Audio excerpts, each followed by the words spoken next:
Morning correct గా I think 5 రోజులు ఉన్నాయి. తెలుగుదేశం పార్టీ నాయకులు కార్యకర్తలు ఆంధ్ర రాష్ట్ర ప్రజలు రిజల్ట్స్ కోసం ఎదురు చూస్తున్నారని నాకు తెలుసు. భయపడాల్సిన అవసరం లేదు. చంద్రబాబు అనే నేను మీరు తొందరలో వినబోతున్నారని కూడా మీకు మనవి చేస్తున్నాను. బ్రహ్మాండమైన మెజారిటీ. చంద్రబాబు నాయుడు గారు గెలుస్తున్నారని తెలిసి కొంతమంది అధికారులలో వణుకు పుడుతుంది, భయపడుతున్నారు, పారిపోవాలని చూస్తున్నారు అనే విషయం మీరందరూ గ్రహించాలి. పారిపోవాలి, ఢిల్లీకి వెళ్ళిపోవాలి, లేకపోతే ఉద్యోగానికి రాజీనామా చేయాలి, లేకపోతే దాంకోవాలి ఫారెన్ పోయి అని కూడా చాలా మంది ఈరోజు అఫీషియల్స్, ఐఏఎస్ అయితే ఏమి, మిగతా అఫీషియల్స్ అయితే ఏమి, పోలీస్ డిపార్ట్మెంట్ లో ఉండే వాళ్ళు అయితే ఏమి, తప్పులు చేసిన ప్రతి ఒక్కరూ ఆంధ్ర రాష్ట్రం వదిలి పారిపోయేదానికి సిద్ధముగా ఉన్నారు, సంసిద్ధంగా ఉన్నారు అనే విషయం మీరు అందరూ గ్రహించాలి. ఈరోజు ఒక ఆఫీసర్ గురించి మాట్లాడతాం. అతను ఆఫీసర్ కాదు, ఒక బ్రోకర్. ఈ బ్రోకర్ తిరుమల తిరుపతి దేవస్థానం టీటీడీలో పెద్ద బ్రోకర్ ధర్మారెడ్డి గురించి మాట్లాడారు. దాని తర్వాత కింద ఉండే చిన్న బ్రోకర్ కరుణాకర్ రెడ్డి గురించి కూడా మనం మాట్లాడతాం. వివేకానంద రెడ్డి, వైఎస్ వివేకానంద రెడ్డి మర్డర్ కేసులో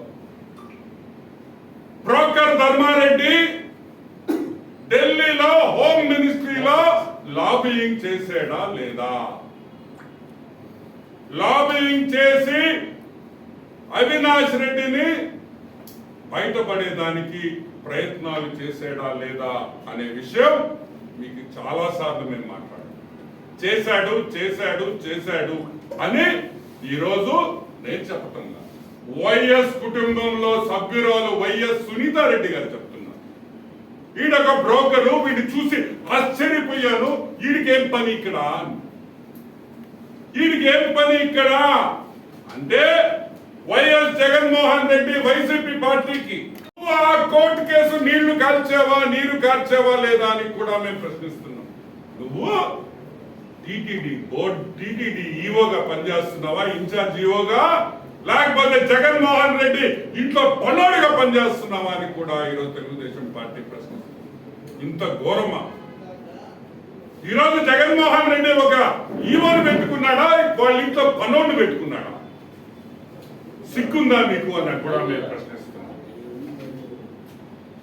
2 కోట్ల రూపాయల డిపాజిట్ ఈ రోజు కూడా ఆ స్వామివారి డబ్బులు కోర్టులో, లోవర్ కోర్టులో డబ్బులు కట్టి కేసేస్తే దాన్ని నీరు గారుస్తాడా అని కూడా ప్రశ్నిస్తున్నాం. సరే, అది పక్కన పెడతాం.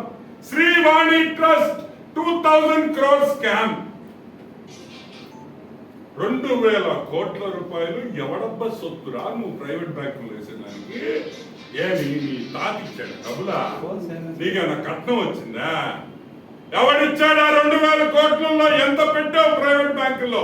ఒక పక్క హైకోర్టులో కేసేస్తే ప్రైవేట్ బ్యాంకుల్లో డబ్బులు పెట్టేదానికి లేదని చెప్పి హైకోర్టు తీర్పిస్తే దాన్ని కూడా లెక్క చేయకుండా ప్రైవేట్ బ్యాంకుల్లో డబ్బులు పెట్టి వైఎస్ జగన్మోహన్ రెడ్డికి అప్పులు తెచ్చుకునేదానికి సహకరించిన నువ్వు స్వామివారి సేవకుడు. సిగ్గులేదురా మీకు? 3 నామాల స్వామిని పంగనామాలు చేశారు ఎదవల్లారా. సాక్షాత్తు ఆ గోవిందుణ్ణి తిరుమల తిరుపతి దేవస్థానంలో ఇంత అవినీతి ఎప్పుడైనా చూసావా అని నేను అడుగుతున్నా. పారిపోవాలని చూస్తున్నాడు. నువ్వు ఢిల్లీకి పోయినా, నువ్వు లండన్కి పోయినా, నువ్వు జూపిటర్కి పోయినా, నువ్వు మార్స్కి పోయినా కూడా నిన్ను తిరిగి తీసుకొని వస్తామని కూడా నేను మనవి చేస్తాను. కటకటాలు వెనక పోయే ధర్మారెడ్డి తొందరలో వెళతాడు, వదిలే ప్రసక్తే లేదని కూడా నేను మీకు మనవి చేస్తాను. సరే, చిన్న broker Karunakar Reddy chairman of TTD అయ్యాడు. ఏమయ్యా గుడమ్మ బడవా 60 రోజుల్లో 4 బోర్డు మీటింగ్లా? కరుణాకర్ రెడ్డి చైర్మన్ అయిన తర్వాత 60 రోజుల్లో 4 board meeting agenda, board meeting agenda TTD website లో పెట్టారా?